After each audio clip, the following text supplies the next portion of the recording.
जासूस जॉनसन अपनी तीक्ष्ण बुद्धि और असाधारण खोजी कौशल के लिए प्रसिद्ध थे।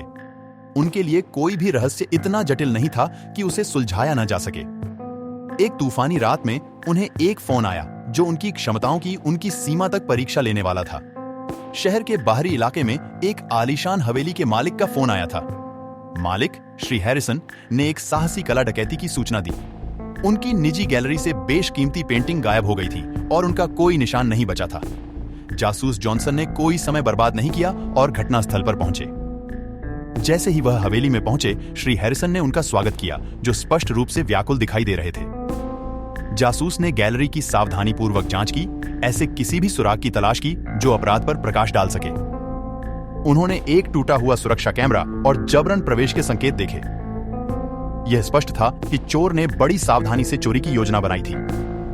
जैसे ही जासूस जॉनसन ने कर्मचारियों का साक्षात्कार लिया, उन्हें एहसास हुआ कि उनमें से प्रत्येक के पास डकैती की रात के लिए एक बहाना था।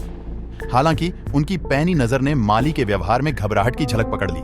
कुछ जोड़ा नहीं गया। जासूस ने माली की पृष्ठभूमि की गहराई से जांच करने का निर्णय लिया। उन्होंने पाया कि माली, जिसे सैमुअल के नाम से जाना जाता है, का छोटी मोटी चोरी में शामिल होने का इतिहास था। जॉनसन सैमुअल को पूछताछ के लिए ले आए। कड़ी पूछताछ में सैमुअल टूट गया और उसने अपना अपराध कबूल कर लिया। उसने खुलासा किया कि हवेली की सुरक्षा प्रणालियों के बारे में अपने ज्ञान का लाभ उठाते हुए उसने सावधानीपूर्वक डकैती की योजना बनाई थी। हालांकि उन्होंने अकेले अभिनय नहीं किया था।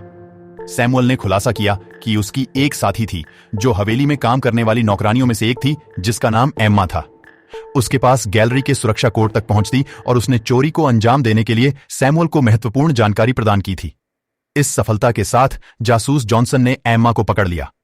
एम्मा से पूछताछ के दौरान उसने लालच और बेहतर जीवन के वादों से प्रेरित होकर अपनी संलिप्तता कबूल कर ली। उसने खुलासा किया कि पेंटिंग्स चुराने के लिए एक कला डीलर ने उसे रिश्वत दी थी जो काले बाजार में भेजी गई थी। अपराधियों के पकड़े जाने और चुराई गई कलाकृतियां बरामद होने के साथ जासूस जॉनसन की प्रतिष्ठा और भी अधिक बढ़ गई। शहर ने उन्हें एक नायक के रूप में सम्मानित किया और चोरी की गई पेंटिंग उनके असली मालिक को वापस कर दी गई। इस जासूसी कहानी का नैतिक यह है कि चाहे कितनी भी सावधानी से अपराध की योजना क्यों न बनाई जाए, सच्चाई हमेशा सामने आने का रास्ता ढूंढ ही लेती है। जासूस जॉनसन के गहन अवलोकन और सुरागों की लगातार खोज के कारण चोरों को पकड़ लिया गया।